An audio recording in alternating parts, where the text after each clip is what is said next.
Assalamualaikum warahmatullahi wabarakatuh. Bismillahirrahmanirrahim.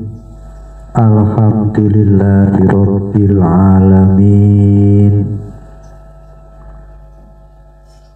Wal takun minkum ummatun yad'una ilal khairi wa ya'muruna bil ma'rufi wa yanhauna 'anil munkar wa ulaika humul muflihun.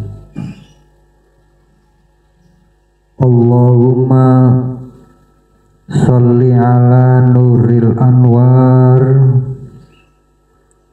wa sirril asrori wa tiryakil aghyar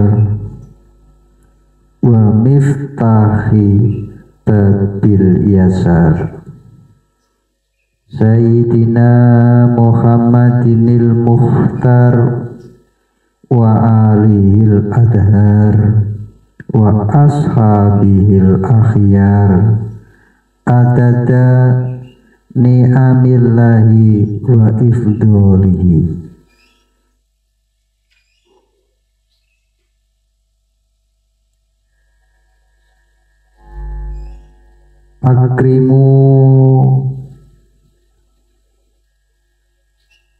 Akrimul ulama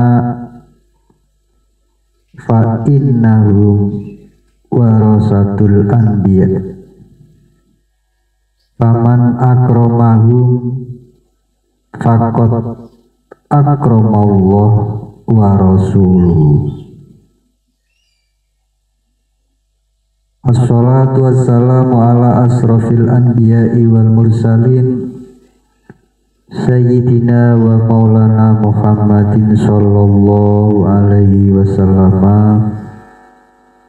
wa ala alihi wa ashabihi ajma'in amma ba'du. Hadratil kiram, para alim, para ulama, warasatul anbiya. Wabil khusus hadratil kiram, sang guru besar Bapak Kiai Muhammad Mukhtar Mukti, Mursyid Thariqatus Siddiqiyah Syekh Mukhtarullah Al-Mujtaba, yang kami takdimi Ibu Nyai Safatul Ummah sebagai penasihat organisasi Jamiah Kausahan Putri Hajarullah Siddiqiyah Indonesia, sekaligus sebagai Ketua Umum Organisasi Dilal Berkat Rahmat Allah Siddiqiyah, juga sebagai Ketua Yayasan Tarbiyah Hifdul Ghulam wal Banat Pusat Losari Pelosok Jombang, Jawa Timur, Indonesia. Al-Mukarramun Bapak Tasriful Atif Ajis, Ketua Forum Khalifatus Siddiqiyah Indonesia. Al-Mukarramun Bapak Muhammad Subhi Ad-Jalsani, Pimpinan Wali Talqin Thariqat Siddiqiyah Indonesia, juga Ketua Umum Organisasi Pemuda Siddiqiyah from Ketuhanan Yang Maha Esa. Yang kami hormati segenap pengurus organisasi di lingkungan Thariqat Siddiqiyah. Bapak Ibu yang kami muliakan, pertama marilah kita panjatkan puja dan puji syukur alhamdulillahirabbil alamin kehadirat Allah Subhanahu wa taala yang senantiasa melimpahkan kenikmatannya kepada kita semua. Salah satu dari kenikmatan yang diberikan kepada kita pada saat ini, kita masih diberi nikmat kesempatan, diberi nikmat sehat. Mudah-mudahan kesehatan kita semua ini lestari, amin ya robbal alamin. Yang kedua, syukur alhamdulillahirabbil alamin kehadirat junjungan kita Nabi besar Muhammad sallallahu alaihi wasallam. Beliau adalah pembawa ajaran agama Islam, wasilatul udma, rahmatan lil alamin. Yang ketiga, tidak lupa kita bersyukur alhamdulillahirabbil alamin kepada beliau, guru besar, sang guru besar Mursyid Thariqatus Siddiqiyah, Bapak Kiai Muhammad Mukhtar Mukti Syekh Mukhtarullah Al-Mujtaba, yang telah membimbing rohani kula lan panjenengan sedaya melalui ajaran Thariqat Siddiqiyah. Bapak Ibu yang kami muliakan, di dalam pertemuan saat ini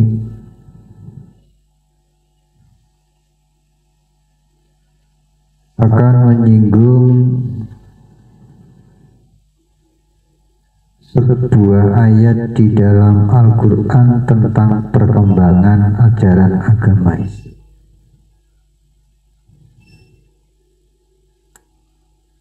Bapak Ibu yang kami muliakan, kita maklumi bersama bahwa usia manusia ini sangat singkat. Usia manusia itu sangat singkat. Jadi usia manusia itu sangat singkat, tetapi usia perjuangan sangat lama. Usia manusia itu sangat singkat, tapi usia perjuangan sangat lama. Apabila tidak ada penerus, apabila tidak ada penyambung perjuangan, maka habislah usia perjuangan itu. Nabi Muhammad sallallahu alaihi wasallam usianya hanya 63 tahun dan masa perjuangannya Islam 23 tahun. Masa perjuangan beliau di Mekah 13 tahun, di Madinah 10 tahun. Akan tetapi, mengapakah agama Islam ini bisa berkembang sampai sekarang? Sampai 14 abad lebih. Dan mengapa agama Islam telah sampai merata ke seluruh dunia? Tidak lain diantaranya sebab-sebabnya karena masih adanya orang-orang mukmin nasih, yaitu orang-orang yang mau mengembangkan ajaran agama Islam.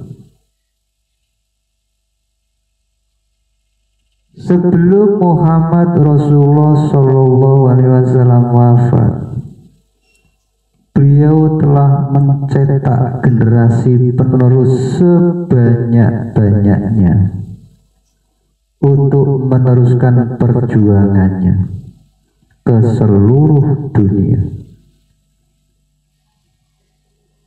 Yang dicetak yaitu putra-putri kaum Muhajirin, kaum Ansorin. Sebelum sahabat-sahabat Muhajirin dan sahabat-sahabat Ansorin meninggal dunia, beliau itu sudah mempersiapkan penerus-penerus, kader-kader, calon-calon pejuang yang dinamakan tabi'in. Sebelum golongan tabi'in meninggal dunia, beliau itu sudah mempersiapkan kader-kader yang dinamakan tabi'in. Kemudian sambung menyambung perjuangan Islam sampai pada zaman kita sekarang ini. Wasabiqunal awwaluna minal muhajirina wal ansor walladzina tabauhum bi ihsan radhiyallahu anhum wa radu anhu. Orang-orang yang terdahulu, yang pertama-tama masuk Islam di antara orang-orang Muhajirin dan Ansorin, dan orang-orang yang mengikuti mereka dengan baik. Di dalam ayat ini menjelaskan ada 3 golongan penerus perjuangan Islam, yaitu 1, al-muhajirin, kader-kader muhajirin. Nomor 2, al-ansor, kader-kader ansor.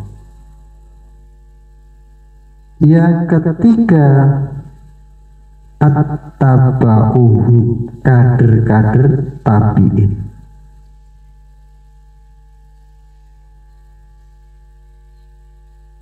Wal takum minkum ummatu yad'una ilal khairi wa ya'muruna bil ma'ruf wa yanhauna 'anil munkar ulaika humul muflihun.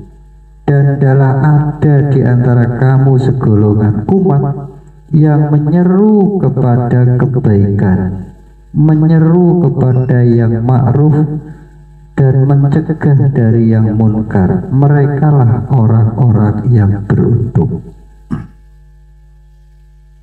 Allah Ta'ala berfirman kepada umat Islam, bila umat Islam betul-betul ingin beruntung, ingin menjadi umat-umat yang jaya, menjadi umat yang muflihun, tidak ingin menjadi umat yang merugi, umat yang mundur, maka Allah Ta'ala perintah supaya di antara umat Islam itu ada yang mau mengerjakan dakwah Islamiyah, mau melaksanakan dakwah, mau menyebarluaskan ajaran Islam, atau menjadi mukmin yang baik. Perintah Allah Ta'ala supaya umat Islam ada yang melaksanakan dakwah. Perintah diletakkan kepada kalimat wal takun, artinya hendaklah kamu ada. Di sini diterangkan ada penekanan. Wal takun artinya hendaklah kamu ada.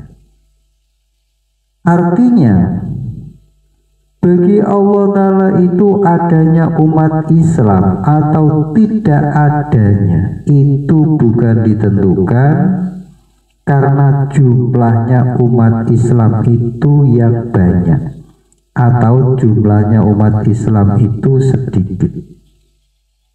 akan tetapi ditentukan adakah atau tidaknya di antara umat Islam itu yang siap melaksanakan dakwah.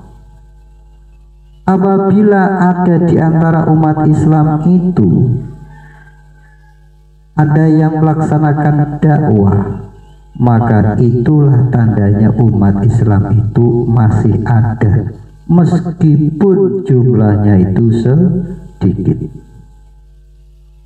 Akan tetapi apabila di antara umat Islam itu sudah tidak ada yang mau melaksanakan dakwah, maka bagi Al-Quran sudah tak ada umat Islam, meskipun jumlahnya jutaan, meskipun masjid-masjid, musola-musola, pesantren-pesantren, madrasah-madrasah dan kitab-kitab ajaran Islam masih banyak tersebar di seluruh dunia, tetapi umat Islam sudah dianggap oleh Al-Quran tak ada. Camkanlah benar-benar rahasia kalimat wal takut.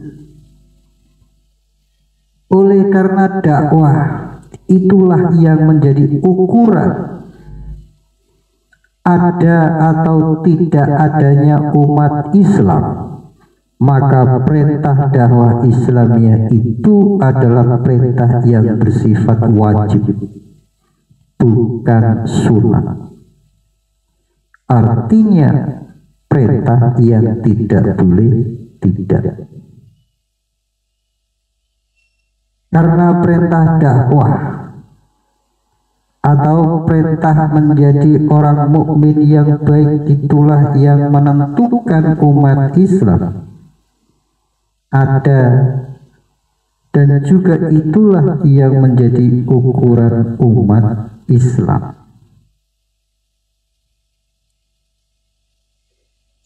Umat Islam menjadi umat yang jaya atau tidak bukan ditentukan banyaknya jumlah umat Islam, bukan ditentukan banyaknya masjid-masjid, musola-musola, pesantren-pesantren, madrasah-madrasah, kitab-kitab agama Islam yang begitu banyak, yang semuanya tersebut telah tersebar di seluruh dunia, melainkan ditentukan apakah umat Islam itu ada atau tidak. Tak menyebutkan kejayaan itu ada. Apakah umat Islam itu tak ada? Dan adanya umat Islam itu ditentukan oleh adakah atau tidaknya di antara umat Islam itu yang melaksanakan dakwah. Ini menurut pandangan Al-Quran, bukan menurut pandangan ketentuan manusia. Minkum ummatun. Di dalam ayat tersebut ada kalimat minkum ummatun, artinya di antara kamu umat, bukan dari kamu. Jadi kesimpulannya, kandungan ayat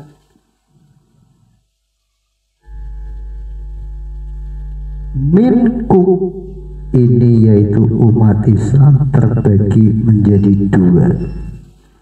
Jadi minkum ini umat Islam terbagi menjadi dua. Ada sebagian yang melaksanakan penunjangan dakwah. Jadi nomor satu, ada sebagian melaksanakan penunjangan dakwah. Nomor dua, ada sebagian misi yang melaksanakan dakwah. Kedua-duanya ini tidak bisa dipisahkan. Kalau persoalan dakwah atau soal nasihat itu mau dilaksanakan secara teratur, secara kuat, secara terarah, sesuai dengan tuntunan zaman, ini mesti ada yang melaksanakan sebagai penunjang, mesti ada sebagian yang bagian misi.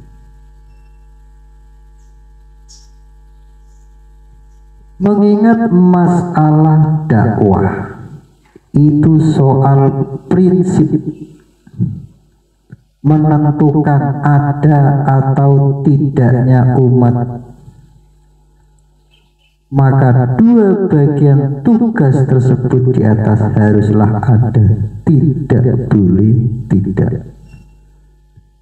Banyak masalah kebenaran dikalahkan oleh kebatilan hanya karena benar itu tanpa ditunjang oleh organisasi, dan masalah yang batil itu ditunjang dengan organisasi yang rapi, sehingga yang benar itu kalah. Masalah organisasi memang masalah sunatullah. Lihatlah alam semesta ini, lihatlah alam tumbuh-tumbuhan, alam hayawan, dan diri tiap-tiap manusia, semuanya itu adalah merupakan organisasi yang rapi. Jadi banyak masalah kebenaran bisa dikalahkan oleh kebatilan hanya karena yang benar itu tanpa ditunjang organisasi. Coba kita lihat rumah-rumah yang kita bangun, pakaian-pakaian kita, kendaraan-kendaraan kita, semuanya itu merupakan organisasi. Oleh sebab itu, alangkah baiknya kalau masalah perjuangan ini ditunjang dengan organisasi yang rapi, maka akan menjadi kuat. Islam berkembang ke seluruh dunia, Islam menjadi kuat karena diorganisir yang baik. Di dalam dakwah itu memang ada dua, ada yang melaksanakan dakwah, ada yang menunjang terlaksananya dakwah. Kedua-dua golongan, jadi kedua-duanya golongan tersebut adalah berkewajiban. Yang satu berkewajiban melaksanakan dakwah Islam, yang satu berkewajiban menunjang dakwah Islam. Dua golongan ini harus kerjasama agar di dalam perjuangan itu bisa berjalan dengan baik.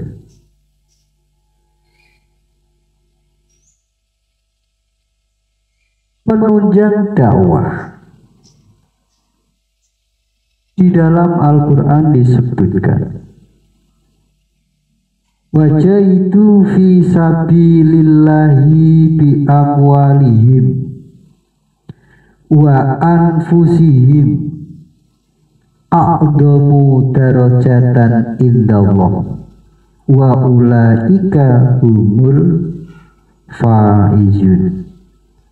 Dan berjuang di jalan Allah dengan harta mereka dan diri mereka, itulah lebih besar derajatnya di sisi hadratillah, dan mereka itu adalah orang-orang yang beruntung. Wajahidu bi amwalihim, wa anfusihim fi sabilillahi ulaika humus shadiqun, dan berjuang di jalan Allah dengan harta mereka dan diri mereka pada jalan Allah, mereka itulah orang-orang yang siddiq. Wa tujahiduna fi sabilillahi bi amwalikum wa anfusikum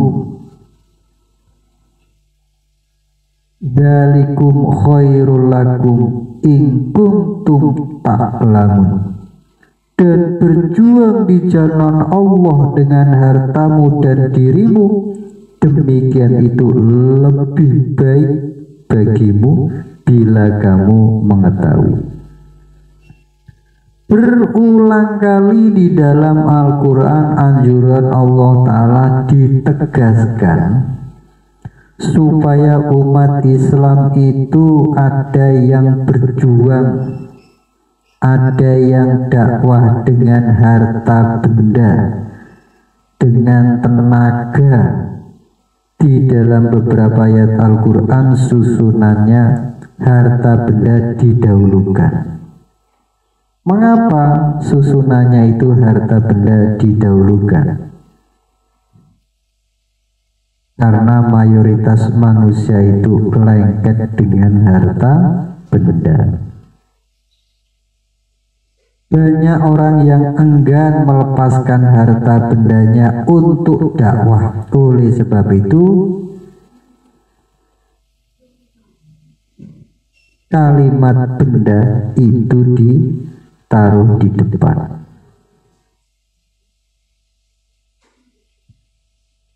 Bagaimana untuk mengumpulkan harta agar bisa menunjang jalannya misi dakwah Islam?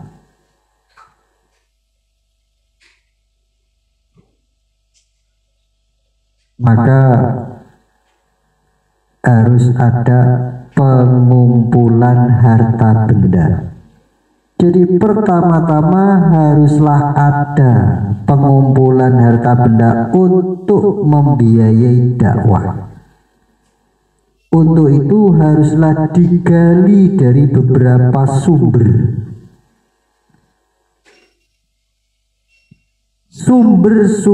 dana. Untuk pengumpulan harta benda itu, kalau kita lihat memang banyak, asal kalau kita ini mau. Di dalam Al-Quran diterangkan umpamanya sumber dari pembagian zakat mal, sumber dari sedekah wajib, innamas shadaqatu lil fuqara'i wal masakin wal amilina 'alaiha wal mu'allafatin qulubuhum wa firriqab wal ghurimina wa fi sabilillahi wa ibnis sabil faridatan minallah. Menurut ayat ini, orang-orang yang telah mempunyai harta benda yang telah sampai nisabnya, sudah sampai pada ketentuan wajib zakat, haruslah mengeluarkan zakatnya. Zakat dalam ayat ini dinamakan zakat mal. Berapakah ukurannya harta benda yang telah dikenakan zakat mal itu? Ini keterangannya agak panjang lain waktu. Jadi sesungguhnya sodako itu hanyalah untuk orang-orang fakir dan orang-orang miskin dan orang-orang petugas-petugas zakat, para mu'alaf yang dilunakkan hatinya dan memerdekakan budak, dan orang-orang yang berutang untuk jalan Allah, dan orang-orang yang sedang dalam perjalanan. Semuanya itu ketentuan dari Allah. Ini adalah zakat mal.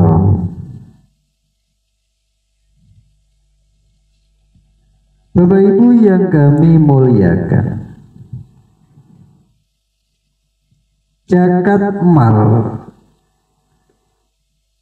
itu berhak diberikan kepada 8 golongan. Jadi zakat mal itu berhak diberikan kepada 8 golongan. Golongan nomor 1 fakir, golongan nomor 2 miskin, golongan nomor 3 amilin, golongan nomor 4 mu'alafatin qulubuhum, golongan kelima riqab, golongan keenam ghorimina, golongan ketujuh sabilillah, golongan ke-8 wabnas sabil. 8 bagian inilah yang berhak menerima pembagian zakat mal. Adapun zakat fitrah tidak boleh dibagi-bagi menjadi 8 golongan. Zakat fitrah khusus kepada fakir miskin. Jadi zakat fitrah, zakat fitri ini khusus untuk fakir miskin. Dari pembagian zakat mal ini, bagian dakwah Islamiyah dapat 1 bagian disebut wa fi sabilillah. Kemudian sumber dana yang kedua di dalam 1 daerah atau 1 negara, yang di dalam negara itu tidak ada budak yang harus dimerdekakan, maka pembagiannya boleh dimasukkan ke dalam fisabilillah atau dakwah Islamiyah. Sumber dana yang ketiga, orang-orang yang masuk yang memang orang tersebut kaya tidak perlu menerima bagian zakat mal, maka pembagiannya bisa dimasukkan ke dalam fond dakwah Islamiyah. Sumber dana keempat bisa diambilkan dari sodakoh sunat. Qala Rasulullah sallallahu alaihi wasallam, dawu mardokum bis sodakoh, dawu mardokum bis sodakoh. Hadis Nabi.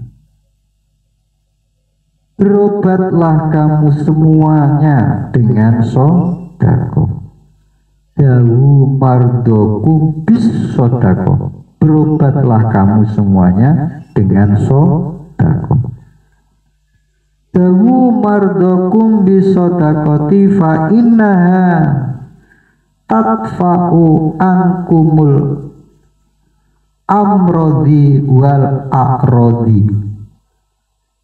Berobatlah kamu dengan sodakoh, maka sesungguhnya sodakoh dapat menolak dari kamu bermacam-macam penyakit dan hal-hal yang baru datang yang sebangsa penyakit. Inna sodaqatu la tadfa'u sab'ina baban minal bala. Sesungguhnya sodako itu dapat menolak 70 bab dari bala.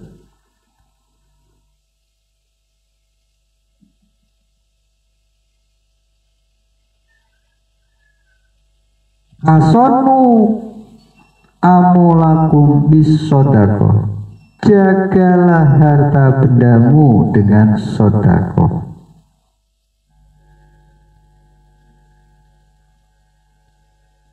Hasonu amwalakum bis sodako. Jagalah harta bendamu dengan sodako. Man wajada fi kolbihi kosawatan fal yang sirus sodako.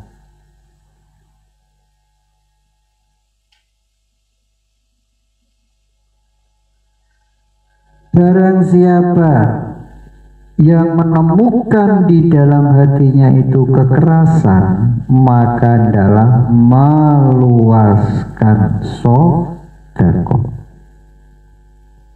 As-sodaqatu raddul balai tazidu fil umri. Sodako itu bisa menolak bala dan menambah umur. As-sodaqatu hadiyatun tahadu tahabu. Sodako itu hadiah. Hendaklah kamu memberikan hadiah karena bisa kasih-kasihan.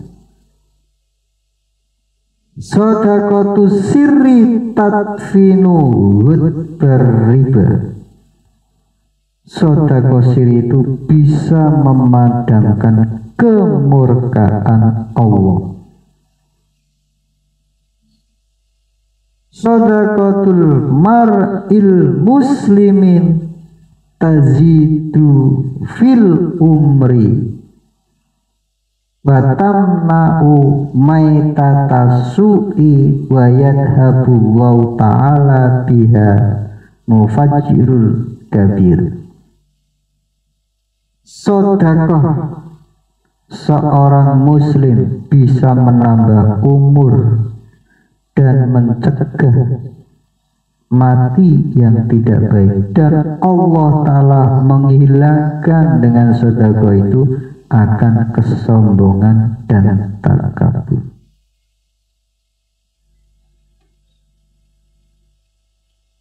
Kemudian sumber dana yang kelima bisa digali dari penerimaan sodako-sodako jariah atau wakaf. Qala Rasulullah sallallahu alaihi wasallam,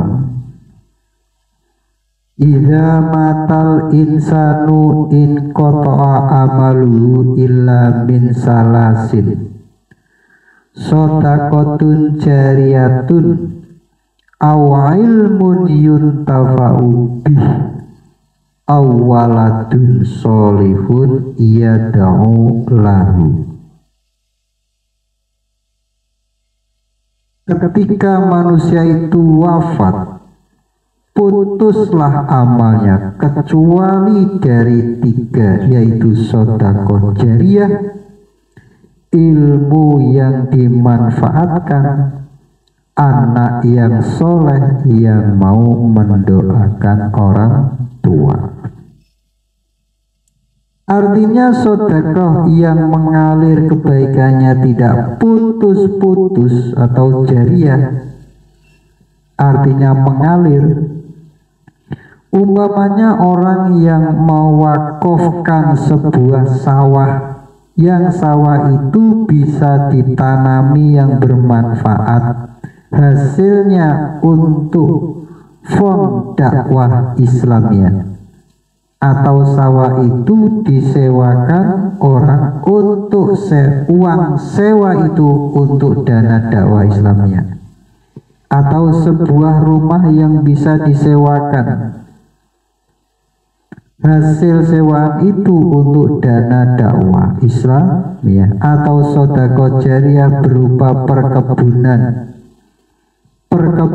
atau berupa tanaman-tanaman, misalnya orang yang mempunyai tanaman kelapa, pisang, mangga dan lain sebagainya, kemudian hasilnya diwakafkan atau sebagian diwakafkan untuk dakwah Islamiyah. Ini penggalian dana untuk penunjang dakwah atau misi dakwah Islamiyah.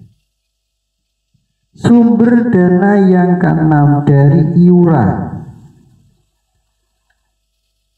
Dari iuran itu misalnya yang tetap dari para dermawan-dermawan, dari kaum pedagang-pedagang, dari kaum petani, dari kaum pegawai, kaum pekerja dan lain-lain. Kemudian yang nomor 7 sumber dana yang ketujuh misalnya pengumpulan dari barang-barang yang masih bisa dijual, umpamanya pengumpulan botol-botol, pakaian-pakaian bekas dan lain sebagainya yang masih bisa dijual, hasil uangnya untuk dana dakwah Islamiyah. Kemudian sumber yang nomor 8 bisa diambil dari tiap-tiap pertemuan, perkumpulan umpama di tiap-tiap kausaran, apakah berupa uang, apakah berupa beras dan lain-lain. Sumber dana yang ke-9 pengobatan, konsultan dan lain sebagainya. Kemudian sumber dana yang ke-10 bisa diambilkan dari pertunjukan yang halal.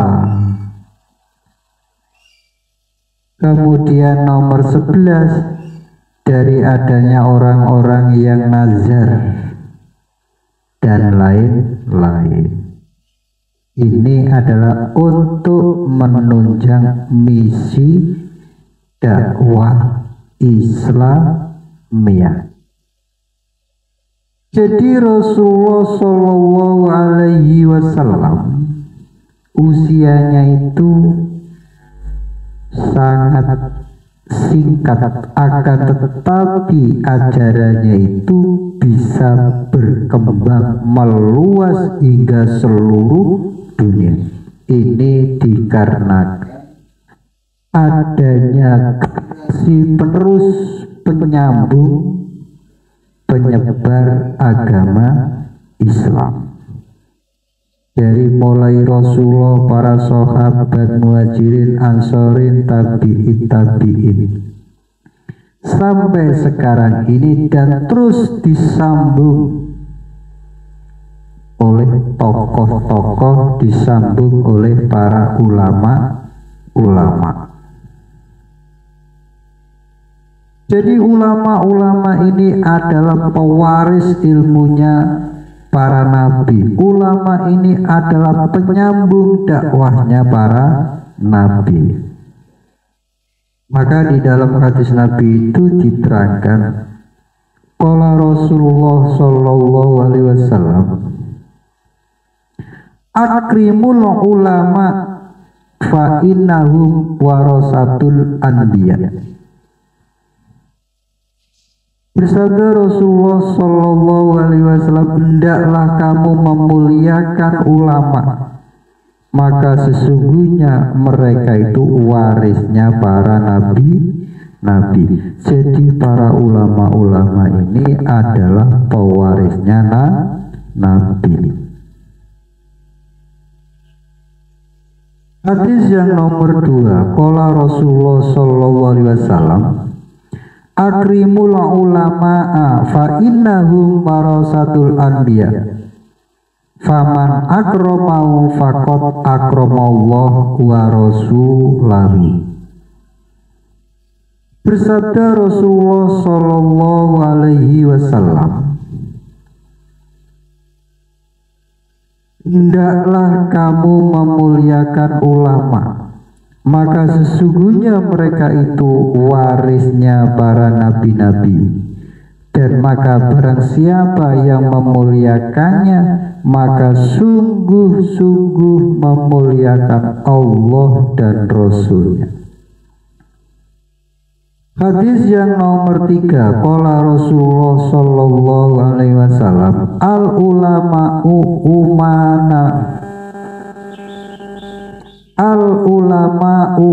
umana'u ummati.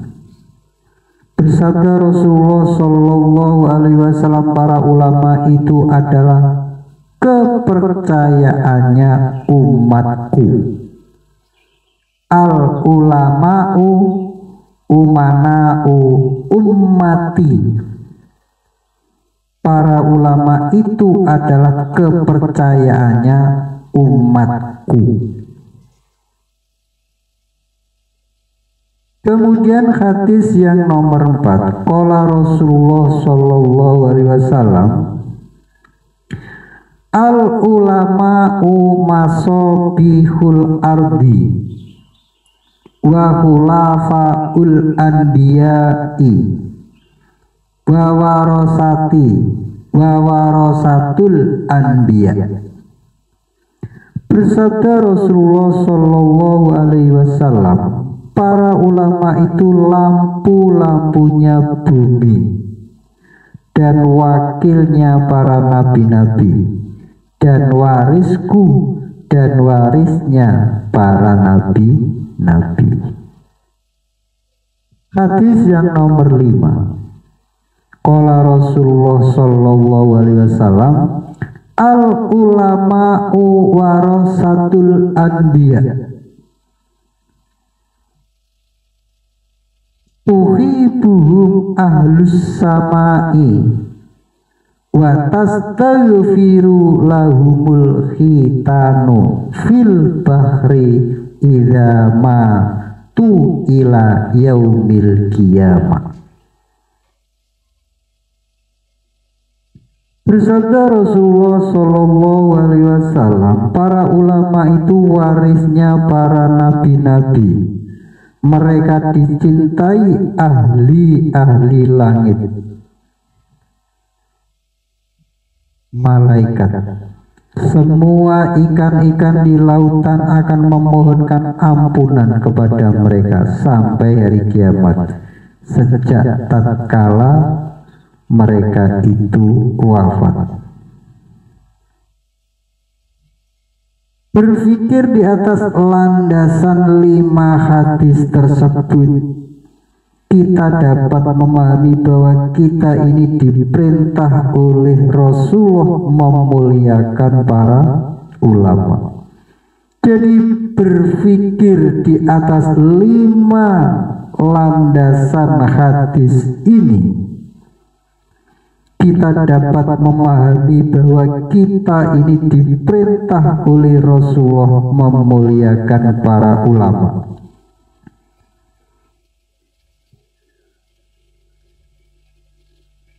Bila kita memuliakan para ulama, artinya kita melaksanakan perintah Allah, melaksanakan perintah Rasul adalah ibadah kepada Allah dan Rasulullah. Memuliakan para ulama adalah memuliakan Allah. Tidak memuliakan ulama berarti tidak memuliakan Allah. Memuliakan para ulama adalah memuliakan Rasulullah. Tidak memuliakan ulama berarti tidak memuliakan Rasulullah. Tidak memuliakan para ulama adalah penghinaan terhadap Allah dan Rasulnya. Jadi tidak memuliakan para ulama adalah penghinaan terhadap Allah dan Rasul. Bapak Ibu yang kami muliakan, Ulama yang manakah yang diperintah memuliakan itu? Ulama yang manakah yang diperintah memuliakan itu?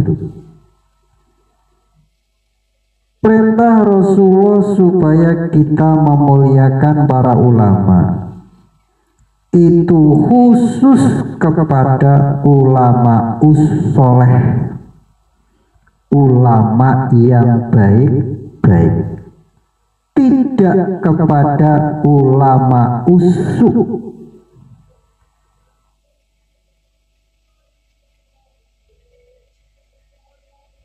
Ulama ussoleh itu ialah ulama warasatul anbiya. Jadi ulama ussoleh adalah ulama warasatul anbiya, ulama yang menjadi warisnya para nabi-nabi.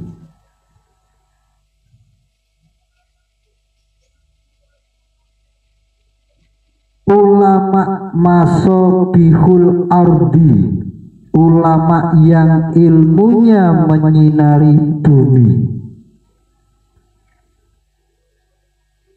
Ulama khulafaul anbiya, ulama yang menjadi wakilnya para nabi-nabi.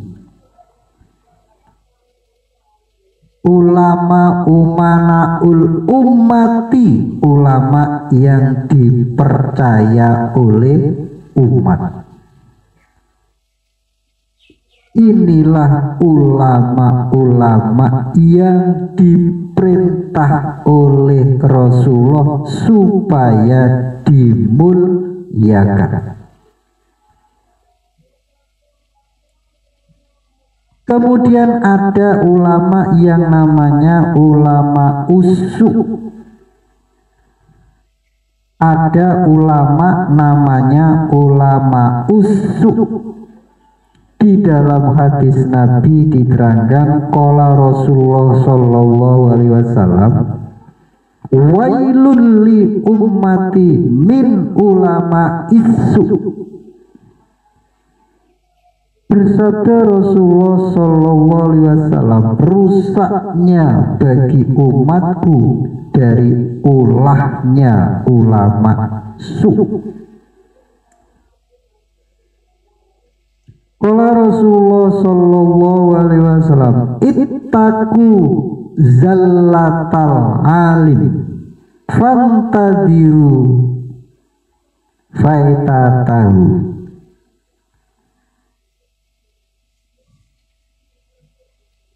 Bersabda Rasulullah sallallahu alaihi wasallam, hati-hatilah kamu akan tergelincirnya ulama su, dan hendaklah kamu ragu bayangannya, kerusakannya.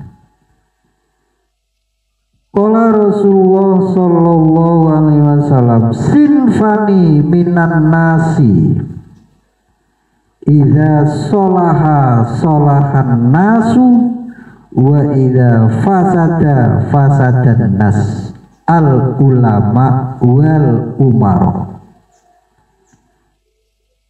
Qala Rasulullah sallallahu alaihi wasallam, sinfani minan nasi idza sholaha sholahan nasu wa idza fasada fasadan nas, al ulama wal umar. Bersabda Rasulullah sallallahu alaihi wasallam, dua golongan dari manusia, tatkala baik keduanya, baiklah manusia itu, dan tatkala rusak keduanya, rusaklah masyarakat manusia, yaitu ulama dan umar.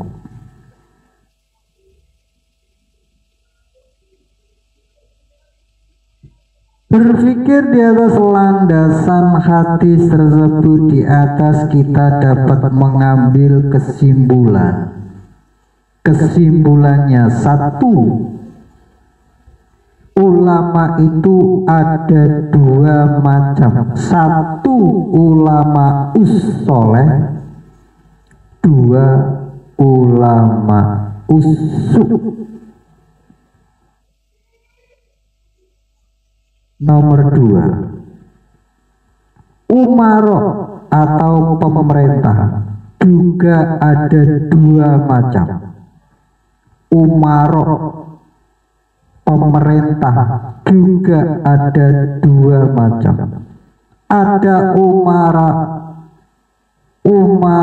ussoleh. Satu ada umaro ussoleh, pemerintah yang baik. Dua ada umaro pemerintah yang rusak, atau umarul fasid, pemerintah yang rusak. Tiga, masyarakat manusia itu akan menjadi masyarakat yang baik bila para ulama dan pemerintahnya itu baik.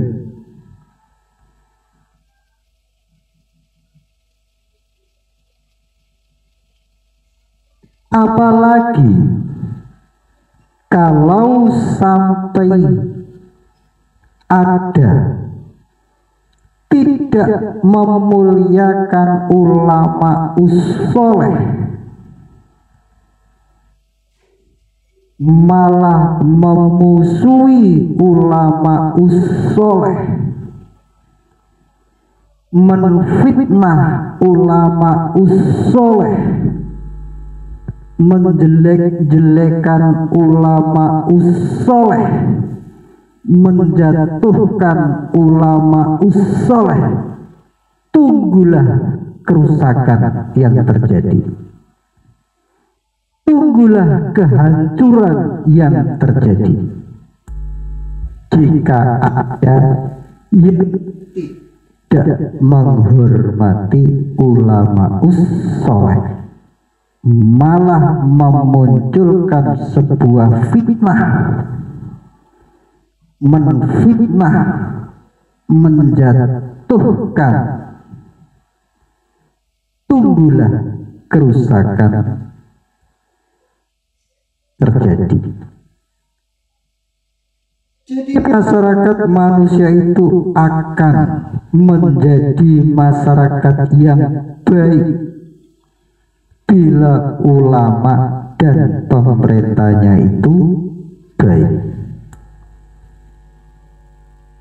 Masyarakat manusia itu akan menjadi masyarakat yang rusak bila para ulama dan pemerintahnya itu rusak.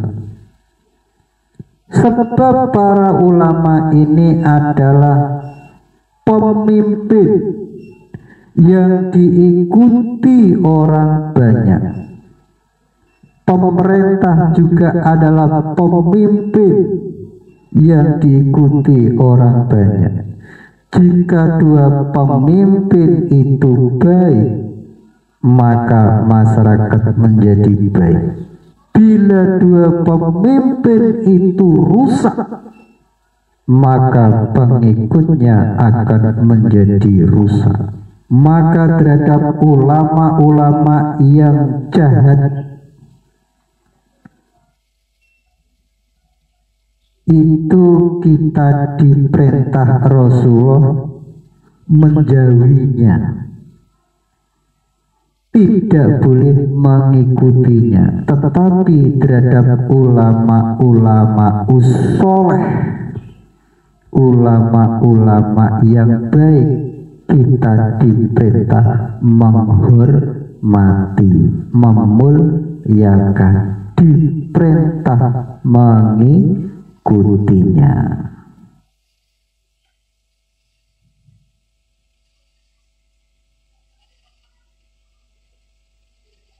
Bapak Ibu yang kami muliakan,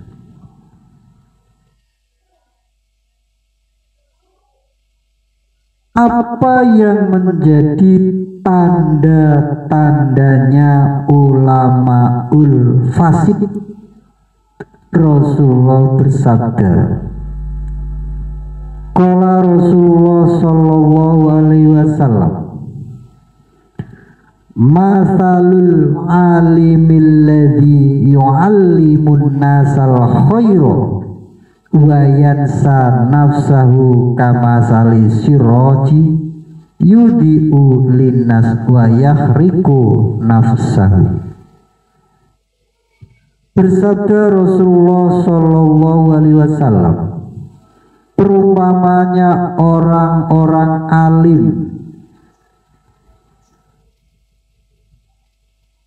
yang mengajarkan manusia tentang kebaikan dan dia lupa akan dirinya sendiri, seperti umpamanya lampu menerangi kepada manusia tetapi dia sendiri terbakar.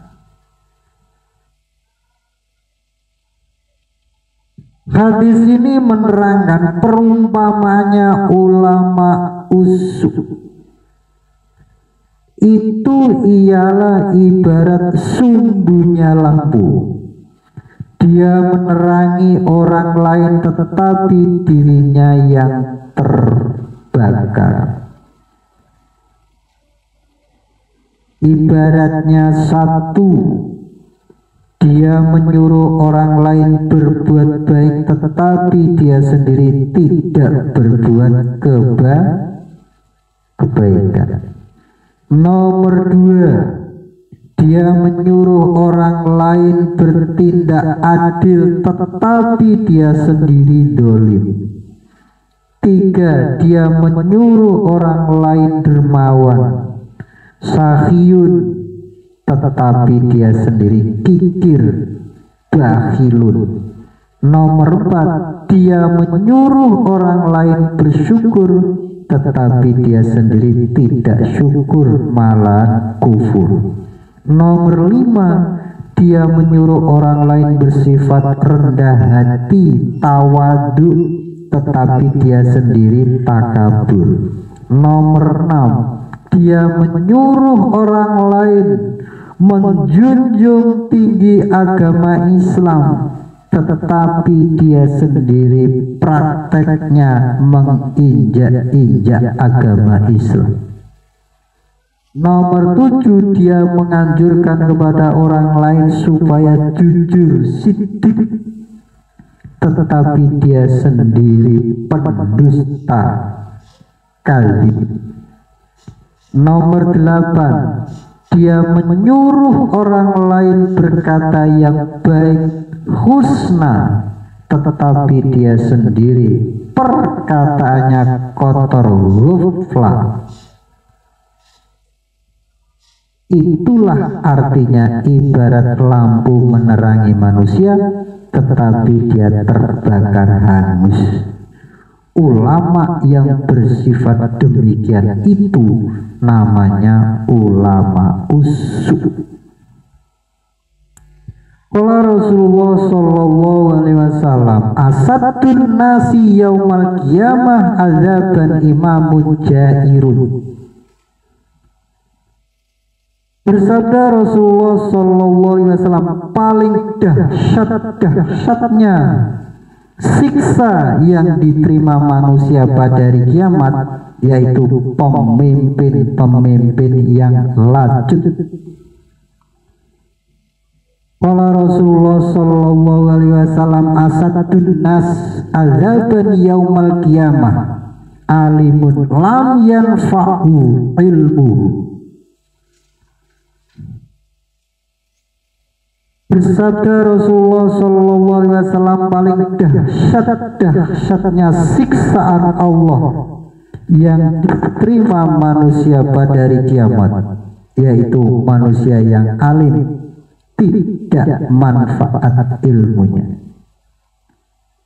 Qala Rasulullah sallallahu alaihi wasallam, ihdaru zallatal alim fa inna zallatahu tukab kibuhu finnar.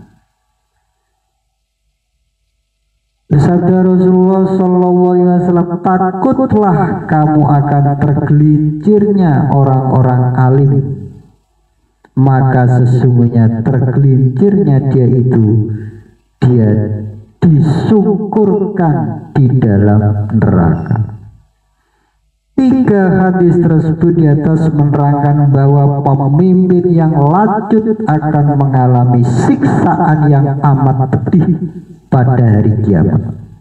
Seorang ulama yang ilmunya tidak bermanfaat akan mengalami siksaan yang amat dahsyat pada hari kiamat. Orang yang alim yang terpreset akan tersungkur dirinya ke dalam neraka. Bapak itu yang kami muliakan. Sekian, mohon maaf atas segala kekurangan.